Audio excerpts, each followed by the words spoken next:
ఈ రోజు మనతో పాటు ఉన్నారు ప్రముఖ పొలిటికల్ అనలిస్ట్ అంకమరావు గారు. నమస్కారం సార్. నమస్తే సిరి గారు. సార్, ఇప్పుడు ఏంటంటే గన్నవరం అంటేనే మన వల్లభనేని వంశీ అడ్డా అని చెప్పేసి మనం ఎప్పటి నుంచో చూస్తున్నాం. అలాంటి వల్లభనేని వంశీకి ఇప్పుడు ఏంటంటే పెనమలూరులో టికెట్ ఇస్తారు అని చెప్పేసి ఒక వార్త అయితే తెర మీదకి వచ్చింది. ఇది వాస్తవం అంటారా? గన్నవరం అంటే తెలుగుదేశం పార్టీకి అడ్డా. అంటే 2 సార్లు గన్నవరం నుంచి ఆయన గెలిచారు కాబట్టి ఆయన అడ్డా అంటున్నారు, కానీ వాస్తవంగా తెలుగుదేశం పార్టీ అడ్డా. తెలుగుదేశం పార్టీ తరపు నుంచే గెలవడం కూడా జరిగింది అక్కడ ఆయన. ఇప్పుడు ఆయన పార్టీ మారిండొచ్చు, కానీ తెలుగుదేశం పార్టీ అడ్డా. గన్నవరం వచ్చేసరికి వంశీ గారు అడ్డా అయితే మాత్రం కాదు. అంటే ఆయన కొన్ని కార్యక్రమాలు చేశాడు, యువతలో ఆయనకి కాస్త గుర్తు పేరు సంపాదించుకున్నాడు. అందువల్ల తెలుగుదేశం పార్టీ తోడు ఆయన కూడా కలిసిపోవడం వల్ల అది వారికి కంచుకోటగా మారింది. వాస్తవంగా చూసుకుంటే అది ప్రతిపక్షాలకు అడ్డా ఎప్పటి నుంచో కూడా, కానీ తెలుగుదేశానికి అడ్డా. లోకేష్ గారు ఆయన సంబంధించి వంశీ గారికి మాత్రం రేపు ఏం జరుగుతుందనే దానికి మనకు తెలియదు కదా. ఆయన ఎక్కడికి మారుతాడు ఏంటనేది మరి వాళ్ళు జగన్మోహన్ రెడ్డి గారు నిర్ణయిస్తారు. దానికి నాకు తెలిసినంత వరకు ఆయన అక్కడే పోటీ చేస్తాడని అనుకుంటున్నాను. కాదని వేరే చోటకి ఇస్తే మరి అధినాయకుడు మాటిని వెళ్తాడా, లేకపోతే మిగిలిన వాళ్ళలాగా దూరంగా ఉంటాడో చూడాలి. అంటే వేరే పార్టీకి వెళ్ళే ఛాన్సెస్ ఏమైనా ఉన్నాయంట? అంటే ఇంకా వేరే పార్టీకి వెళ్ళడానికి ఆయనకు అవకాశాలు లేవు. వేరే పార్టీకి వెళ్ళడానికి అవకాశాలు అయితే లేవు. మరి ఇప్పుడు అక్కడ ఉన్నటువంటి వ్యక్తులకి కూడా మరి మార్చారు కాబట్టి యార్లగడ్డ వెంకటరావు గారికి ఇవ్వట్లేదనే కదా ఈయనకి ఇస్తున్నారని గతంలో చెప్పడం కూడా జరిగింది. అందువల్ల ఆయన వచ్చి తెలుగుదేశం పార్టీలో వచ్చారు. ఇప్పుడు వైఎస్ఆర్సీపీ పార్టీలో ఉన్న ఈయనే పోటీ చేస్తాడని అనుకుంటున్నారు. 99% నాకు తెలిసినంత వరకు ఆయన అక్కడి నుంచే పోటీ చేస్తాడు. మారతాడని అయితే మాత్రం నేనైతే భావించట్లేదు. మరి అంటే పెనమలూరుకి టికెట్ ఇస్తారని చెప్పేసి కూడా ఇప్పుడు మాట్లాడుతున్నారు కదా. ఊహాగానాలు అవన్నీ. అంటే మరి ఆయనకి మార్చేటప్పుడు యార్లగడ్డ వెంకటరావు గారిని ఎందుకు మార్చుతారు? అవకాశం లేదు కదా, ఆయనకి ఇవ్వనని చెప్పరు కదా. అప్పుడు యార్లగడ్డ వెంకటరావు గారికి మేము ఇక్కడ ఇస్తున్నాము, నువ్వు అటు వెళ్ళమని ఆ రోజే అని అంటే ఆయన బయటికి వెళ్ళాడు కదా, తెలుగుదేశం పార్టీలోకి రాడు కదా. కాబట్టి ఇవన్నీ ఊహాజనితమైనటువంటి ఆలోచనలు అయితే నేను భావిస్తున్నాను. అని చెప్పని కొట్టి పారేవేయలేము జగన్మోహన్ రెడ్డి గారి యొక్క మనస్తత్వాన్ని దృష్టిలో పెట్టుకుంటే. ఇప్పుడు అందరికీ మార్చుకుంటూ వస్తున్నాడు కదా. తన మీద వ్యతిరేకతని స్థానిక శాసనసభ్యుల మీద వ్యతిరేకతగా మార్చాలని అతను ప్రయత్నం చేస్తున్నారు. వాళ్ళ వ్యూహకర్తలు చెప్పుంటారు. దానికి అనుగుణంగా ఆయన అందరినీ అటు వాళ్ళు ఇటు వాళ్ళందరినీ మారుస్తున్నారు. కానీ ఆయనకు అర్థం కాదు అంటే ప్రజలు ఆయన మార్చాలని నిర్ణయానికి వచ్చారు. వైఎస్ఆర్సీపీ పార్టీని ఇంటికి పంపించేసి జగన్మోహన్ రెడ్డి గారిని కూడా ఒక రకంగా చెప్పాలంటే పులివెందులలో కూడా ఓడించాలని ప్రజలు నిర్ణయించుకున్నారని సమాచారం వస్తుంది. కాబట్టి ఎన్ని చేసినా కూడా పెద్ద ఉపయోగం ఉండదని అయితే నేను భావిస్తున్నాను. సో ఇప్పుడు మీరు మాట్లాడినట్టు ఇప్పుడు ఏంటంటే ఈ సంక్రాంతికి వరకు మన జగన్ గారికి అంటే రాయలసీమలో కూడా మొత్తం చెడిందనే వినిపిస్తుంది. ఎక్కడ చూసినట్టే కొంతమంది ఆల్రెడీ బయటికి వెళ్ళడం జరిగింది, వేరే పార్టీలోకి వెళ్ళడం జరిగింది. ఇప్పుడు కూడా ఇంకా రాయలసీమలో ఇంకా ఎక్కడైతే తను కంచుకోటగా అనుకున్నారో అక్కడ కూడా తనది అంటే గెలిచే ఛాన్సెస్ లేవన్నట్టుగా వినిపిస్తున్నాయి. సో ఇది ఎంతవరకు వాస్తవం అంటారు? అంటే ఇప్పుడు నాకున్న సమాచారం ప్రకారం తెలుగుదేశం పార్టీ జనసేన కలిసి పోటీ చేసేస్తుంటే 161 స్థానాల దాకా గెలిచే అవకాశం ఉందని చెప్పని వినిపిస్తున్నమాట. కాబట్టి అది వాళ్ళ వేగుల ద్వారా కేంద్రం నుంచి వచ్చి పరిశీలించిన వేగుల ద్వారా కూడా వాళ్ళకు సమాచారం అంది ఉంటుంది. అందువల్ల వాళ్ళు విచిత్రమైనటువంటి ప్రయోగాలు చేస్తూ ఉన్నారు.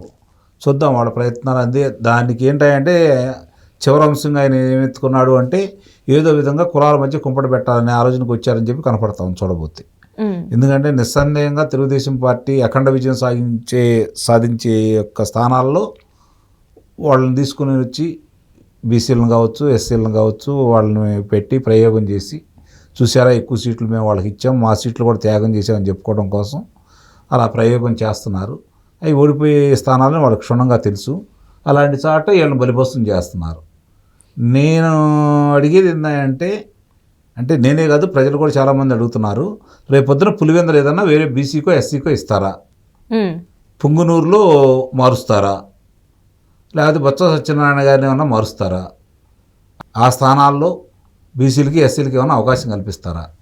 అప్పుడు కదా మీరు అనుకున్నది జరిగేది, మీరు అనుకున్న ప్రచారానికి ఊతం వచ్చేది, మీరు చేస్తున్నటువంటి ప్రచారం ప్రజలు నమ్మేది. మీరు ఇప్పటి వరకు మీరు మాట్లాడిన దానికి దేనికి కట్టుబడి ఉన్నారు, మీరు ఇచ్చిన హామీలు ఏవి నెరవేర్చారు, ప్రజలు మిమ్మల్ని విశ్వసించడానికి అనే భావన ప్రజలు స్పష్టంగా ఉంది. వాళ్ళు ఏం చేసుకున్నా కూడా తలకిందుగా తపస్సు చేసినా, నడు సముద్రంలోకి వెళ్ళి వాళ్ళు దూకినా కూడా ప్రజలు ఈరోజు విశ్వసించే పరిస్థితులు అయితే లేరు వాళ్ళు. అంటే ఇప్పుడు ఇది రాయలసీమలో ఇలా ఉంది, కర్నూలు అనంతపూర్కి కూడా సేమ్గా అట్లనే రిపీట్ అవుతుంది. అంటే వైసీపీకి తక్కువ, అంటే ఇటు నుంచి వెళ్ళి ఎమ్మెల్యేలు వేరే పార్టీలోకి చంపే అవకాశాలు అక్కడ నుంచి కూడా ఉన్నాయి. రాయలసీమలో చిత్తూరు, కడప, కర్నూలు, అనంతపురం 4 జిల్లాలమ్మ. 4 జిల్లాలు కలిపి 52 స్థానాలు ఉన్నాయి. ఇప్పుడు అంటున్న సమాచారం ప్రకారం 4 జిల్లాల్లో రమారమి 45 నుంచి 50 స్థానాల దాకా తెలుగుదేశం పార్టీ వస్తుందని అనుకుంటున్నారు. ఇంకా వైసీపీకి అనేది ఇంకా చాలా తక్కువైపోయింది మొత్తానికి. అంటే ఈయన చేసిన తప్పిదాలు అంటారా సార్? ఎలా చూసుకోవాలి మనం? అంటే జగన్మోహన్ రెడ్డి గారి యొక్క పరిపాలనే కారణం, అంత తప్ప వేరేం లేదు. నాకు తెలిసి ఇలాంటి అవకాశం ఎవరు ఇచ్చుండరు.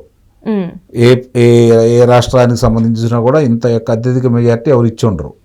మరి ఆయనకి ఇచ్చిన సమయంలో 151 స్థానాలు, 151 మంది శాసనసభ్యులు, 22 మంది లోక్సభ సభ్యులను ఇచ్చిన తర్వాత ఆయన కనుక ఇప్పుడున్నటువంటి ఆంధ్ర రాష్ట్రంలో వనరులను సద్వినియోగం చేసుకొని అభివృద్ధి ప్రయాణం కనుక ఆంధ్ర రాష్ట్రాన్ని పయనించి చేసే విధంగా కనుక ముందుకు తీసుకెళ్ళి యువకులకి సరైన ఉద్యోగాలు కలవజేసి వాళ్ళ పరిశ్రమలు తీసుకొని వచ్చి రైతాంగానికి సక్రమమైన రీతిలో వారికి ఎరువులు, పురుగు మందులు అందజేసి మరి వాళ్ళకి సకాలంలో నీరు అందజేసి వాళ్ళకి విపత్తులు వచ్చినప్పుడు వాళ్ళని ఆదుకొని ముందుకు తీసుకొని వెళ్ళినట్టయితే తెలుగుదేశం పార్టీకి పోటీ చేయడానికి అభ్యర్థులు ఉండకపోయేవాళ్ళు నిస్సందేహంగా. కానీ ఈరోజు ఆ పార్టీకి అభ్యర్థులు లేని పరిస్థితిని తీసుకొచ్చాడు అంటే ఆయన